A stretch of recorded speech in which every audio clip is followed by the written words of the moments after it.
Interesting. I think most of you guys are getting trained in transesophageal echo or whatever is happening. I think it's good.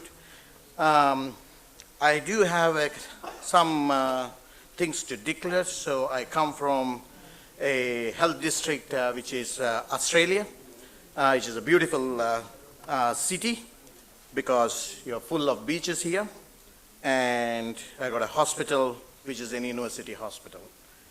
So that's my declaration. So introduction, why we are all interested, the interventionalists are interested in atrial fibrillation. I think the time is come now because structural heart disease has taken a significant leap, and we are all happy to get involved in this. Why atrial fibrillation? Because it is a very common arrhythmias we see day-to-day practice, and it generally happens in a middle age, and more than 8% happens in elderly populations, which is where the Western country people are. We are all dealing with an elderly octogenarian population.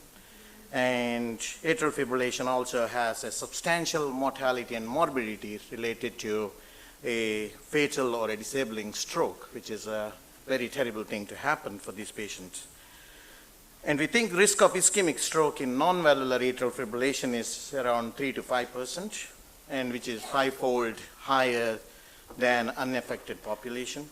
And also it accounts for 15 to 20% of strokes in the general population. And over the age of 80, the very number is very striking, more than 30%. So what options we have? So we are all good in treating this group of patients. So we have got a lot of guidelines which is coming from ESC and ACC. Anybody who has got a CHADVAS score more than or equivalent to 1, you give oral anticoagulants.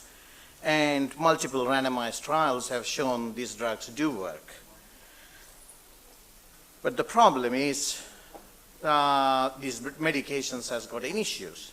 So warfarin, which has helped us for a number of decades, but it has got a biggest risk of major bleeding. We think around 2 to 4% a year, and even higher if predisposing factors are present. And then you have got a drug-related issues, which is food-drug interaction, drug-drug interaction, routine monitoring with the INR. All those issues actually limits the use of warfarin. And then came in NOAC. We all had a lot of hope on these medications, and I think they are working very well. Maybe on a left atrial intervention, maybe we are a bit delayed in getting involved in that particular instrument because NOAC is generally working very well in this group of patients. But still, we do have issues of major bleeding and non-compliance and some GI side effects.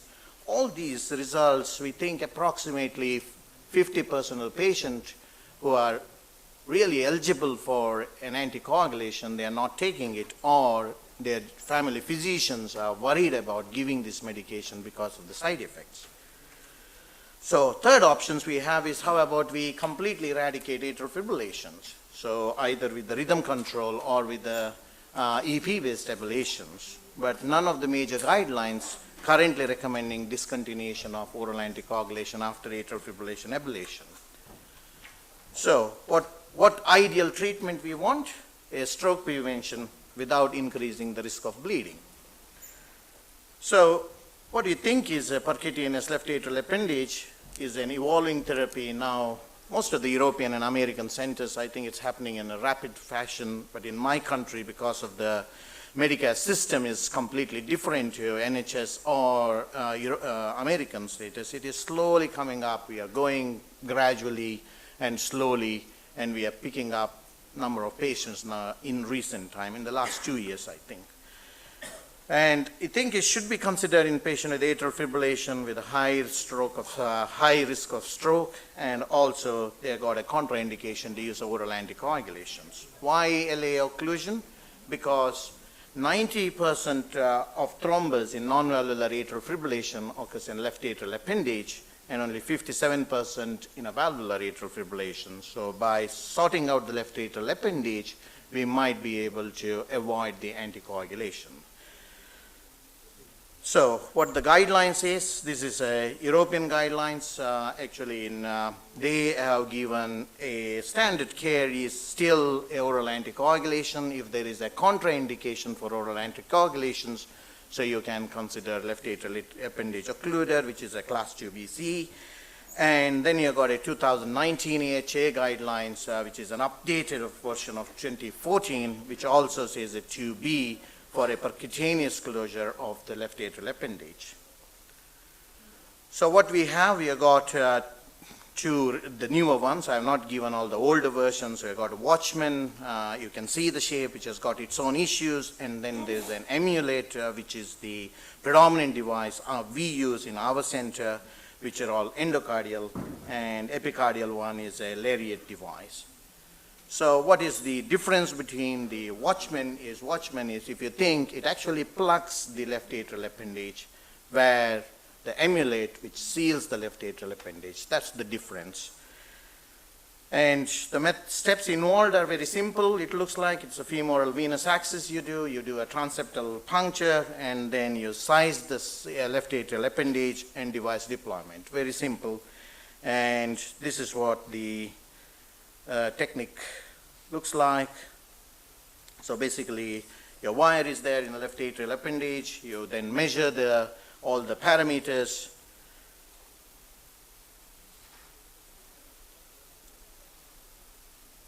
And this is actually a delivery sheet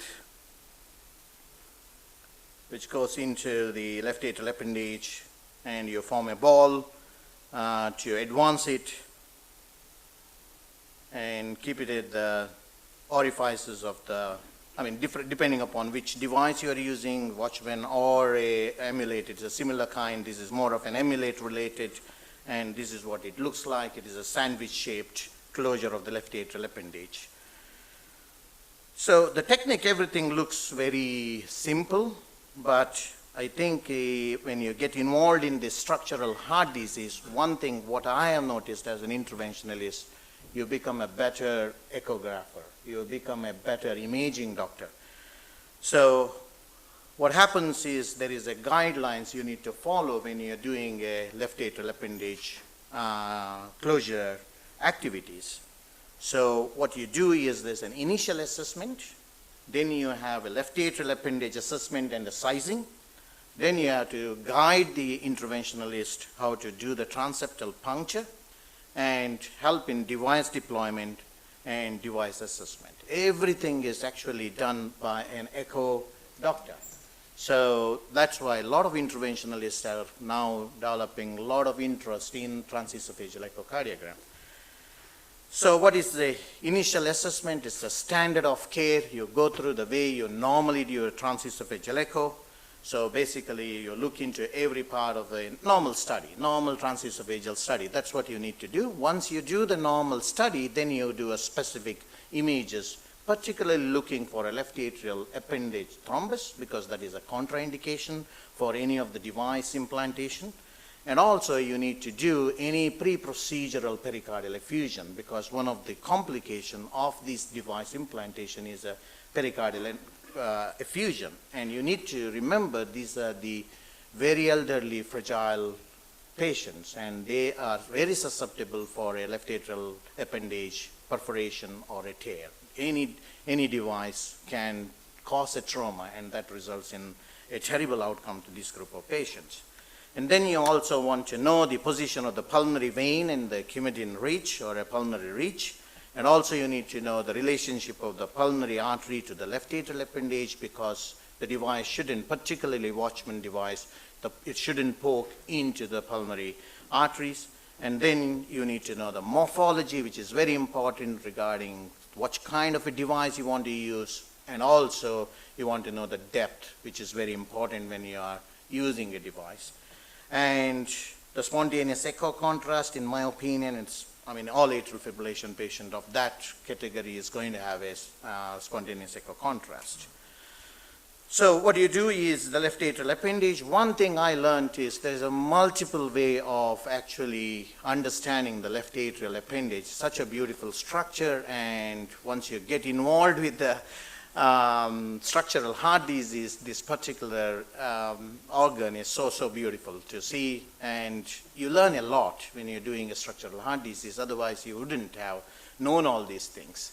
Normally, I would say I've been doing though interventionalist, I've been doing TOS since 2008. What we are looking at the left atrial appendage thrombus, and forget about the left atrial appendage. That is what used to happen. Now, I take more than 20 minutes to assess the left atrial appendage. That's the difference. And it's such a beautiful structure. So you go with a zero view, which actually gives, as an upper esophagus, which gives you a very good picture of the left atrial appendage. And my advice is, if you just try to flex the probe, you get a better image of that. And also you get a very good idea about where is the left upper pulmonary vein. And then you go for a 4-chamber view. It is your bread and butter view. Normally, every cardiac anesthetist will do that. That is the 4-chamber view, which is not going to add too much to the left atrial appendage closure, but it gives an idea about any pericardial effusion.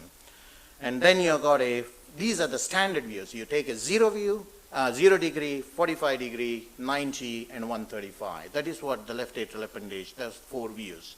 And whatever you're going to do, you do it in that, maybe a slightly modification. So again, the left atrial appendage, that's what every view is going to be, a left atrial appendage. This is the most important 45-degree view because it helps in sizing the left atrial appendage, because it gives a very good idea about circumflex and the pulmonary vein reach. So that is where your measurement starts. I'll go through that in a short time. So this is the other view I want to know, is 60-degree, where I never looked into transverse sinuses previously. Now I'm very closely looking, because these people can have a perforation. So that's why you need to be very keen observer of transverse sinus.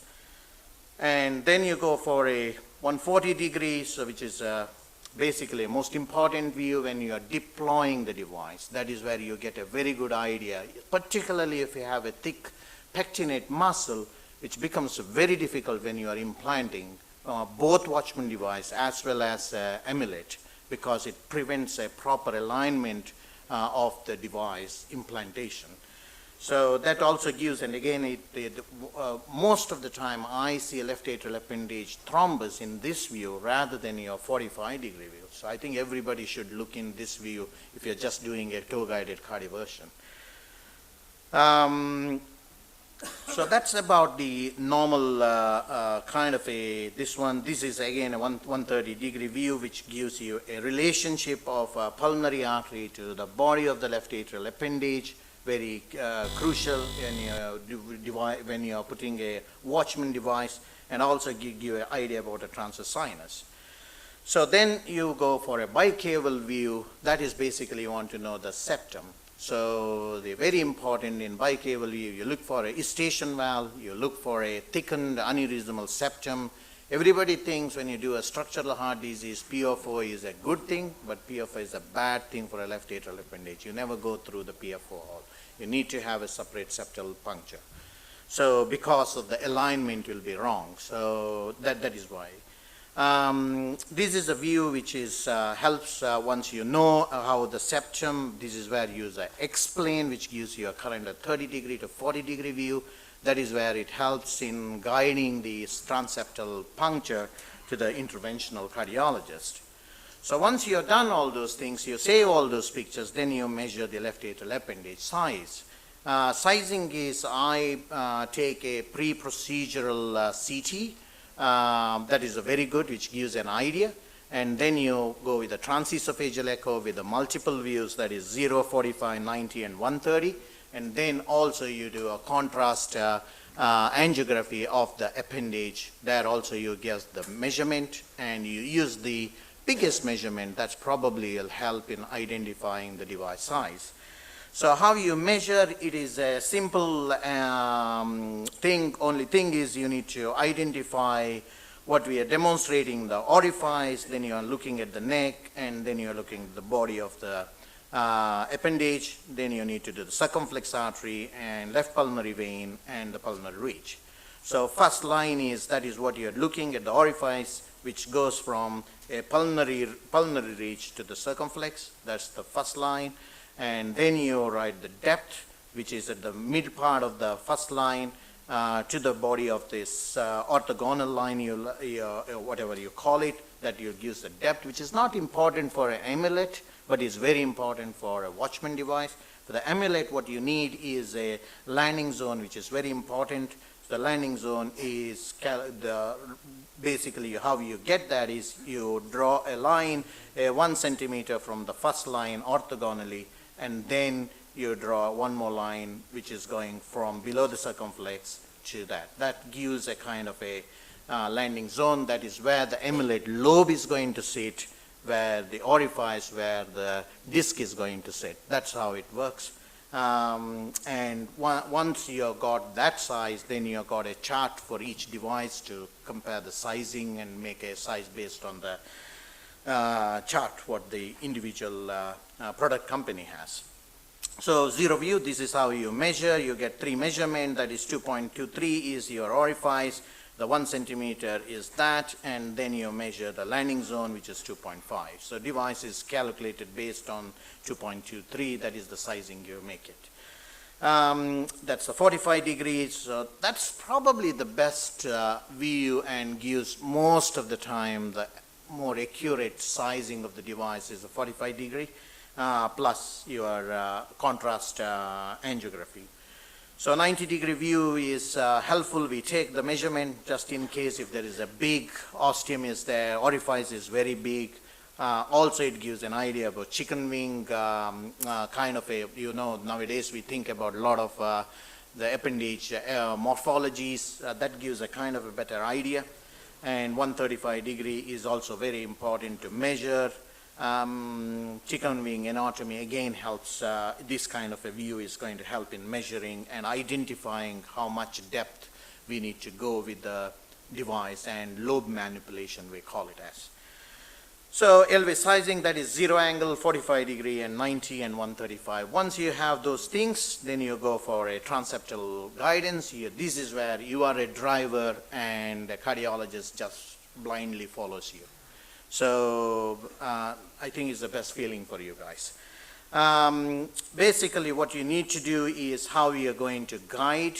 There is a 2 bicable view and an explain view.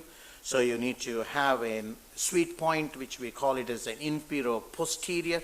So that's the inferior part, and that's the superior part, and then you got a posterior part and an anterior part. This is the second one is first one is a 90 degree, which is a bicable view, and that is a short axis view, which is 30 to 45. So these are the 2 things which gives us an idea where to go for.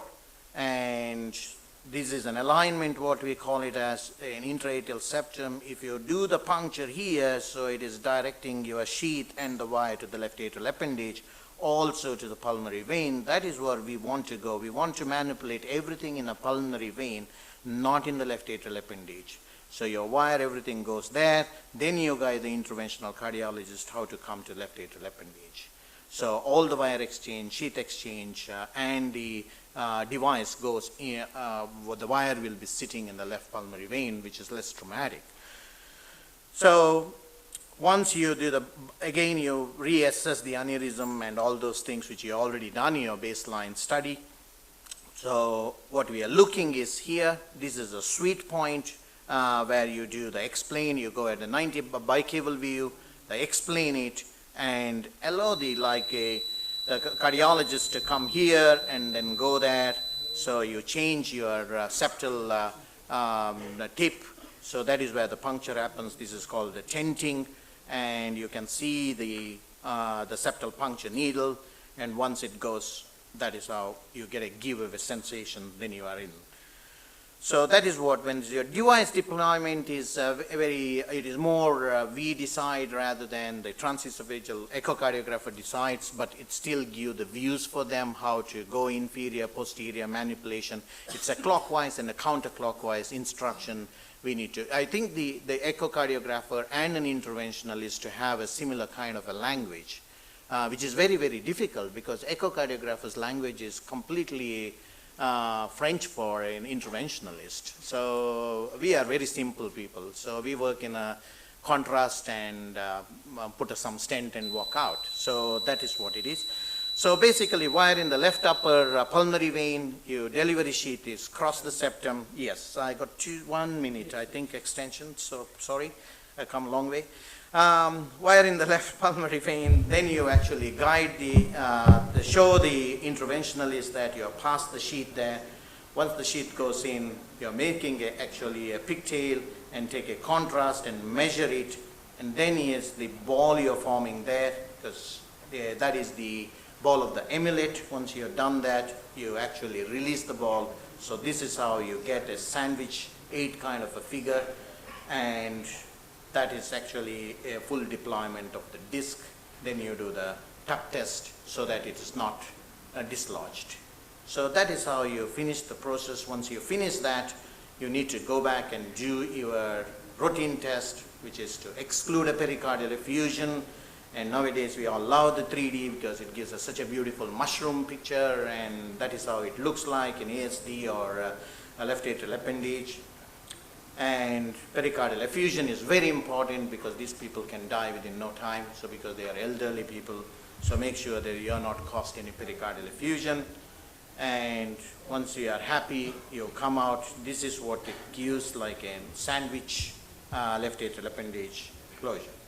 So complications, the perforation is the most important one, which is either a pulmonary artery or an aortic if you are not guiding us properly.